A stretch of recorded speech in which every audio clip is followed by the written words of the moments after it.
Hello everybody, it's me. Today we are going to look at the third movie in the Harry Potter franchise, Harry Potter and the Prisoner of Azkaban. Before we begin, please make sure to like, comment, and share this video with others so they can enjoy it too. Also, stick around until the end for some fun facts about the movie. With their warning about Lord Voldemort's return, scoffed at, Harry and Dumbledore are targeted by the wizard authorities. As an authoritarian bureaucrat slowly seizes power at Hogwarts. After a lonely summer on Privet Drive, Harry returns to a Hogwarts full of ill fortune. Few of the students and parents believe him or Dumbledore that Voldemort is back. And now ministry officials are taking over the school to keep its headmaster in line. The new defense against the dark arts teacher, Professor Dolores Umbridge, is the nastiest person Harry has ever encountered. Fudge is sending a message by putting someone worse than he is in charge. A bully whose idea of defense against the dark arts consists of teaching children how to properly fill out an official form. Harry also can't help stealing glances with the beautiful Cho Chang, Ravenclaw, while trying to ignore the persistent whispers that one of their number has betrayed them. To top it off are dreams that Harry could explain, and a mystery behind something for which Voldemort is searching. With so many things working against him, Harry begins one of his toughest years at Hogwarts School of Witchcraft and Wizardry. Will the Ministry of Magic prove that Voldemort has returned? What is the connection between Voldemort and Sirius Black? What does it mean for Harry? Let's find out. The film starts with a flashback of the Dementors arriving at Godric's Hollow to find a 1-year-old Harry Potter lying on the floor after Voldemort tried to kill him. Fast forward 12 years later, Harry lives with the Dursleys, who treat him horribly. On his 13th birthday, he receives an unexpected letter from Hogwarts informing him that he will be attending a special meeting at the Ministry of Magic in London. Death, and the fact that he is famous in the wizarding world, the Wizengamot, has ruled that he must be accompanied by an adult whenever he leaves his home address. This news upsets Harry because he wants to go to Hogsmeade for the weekend. But Hagrid reassures him that they will find a way. However, when Harry gets back to the Dursleys, he finds that they have put wards up to prevent any magical activity on the property. Unable to contact anyone, Harry spends a miserable birthday locked in his room until Hagrid arrives to take him to school. They are attacked by Dementors, but Harry manages to repel them using a spell. This leads to more questions from the Ministry, and Harry being sent back to Hogwarts. Upon arrival, he discovers that a new defense against the dark arts professor has been hired. Dolores Umbridge, a plump, pink-clad witch who seems too nice to be true.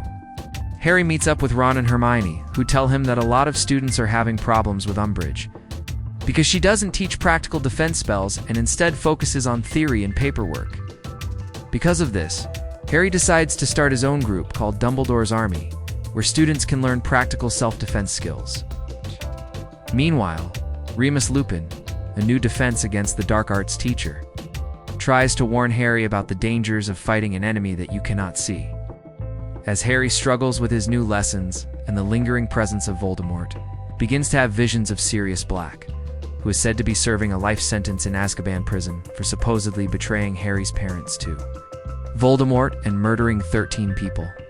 These visions foreshadow events that will unfold throughout the movie and show how powerful Sirius is as a wizard. One day, while walking through the Forbidden Forest, Harry encounters a werewolf.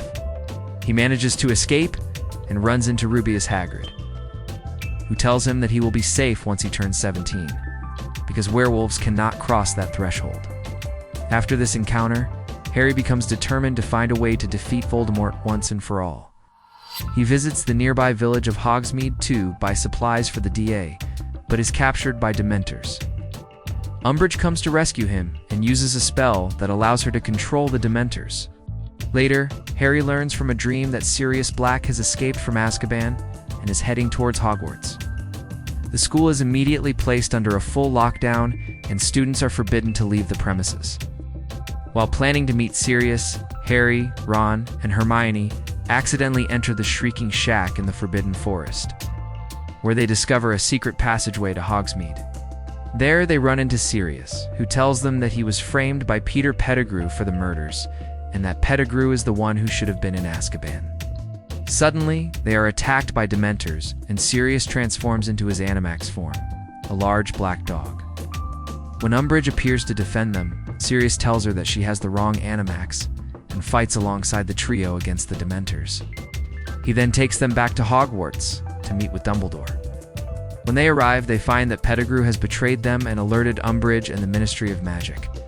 A battle ensues. But Sirius is overpowered and taken away by the Death Eaters. Realizing that Sirius means well, Harry breaks into the Shrieking Shack to free him again. He finds that the Dementors have already drained all the life force out of Sirius, and he is now a soul-sucking shell of his former self. Harry gives Sirius his godfather's last name and fights against the Dementors to allow his godfather's soul to move on. Feeling guilty about the situation, Harry goes to speak with Professor McGonagall. Reveals that Sirius was indeed innocent, framed by Peter Pettigrew, who faked his own death and escaped. The real reason Voldemort killed James Potter was to get his hands on the prophecy regarding Harry. Meanwhile, the Ministry of Magic, Fudge finally admits that Voldemort has returned after seeing the scene at the school. Harry returns to the Dursleys for the summer holidays, realizing that no matter how hard he tries, he will never be accepted into their family. Now let's look at some fun facts about the movie. Did you know that for the love scene in the movie, Alfonso wanted to hire a professional kissing coach? But the actors said no, because they didn't want to seem fake. Have you seen any of the other movies? Which one is your favorite? Let us know in the comments. We hope you enjoyed the video. Please don't forget to subscribe so you won't miss out on our latest videos. It's me. Thanks for watching. See you next time.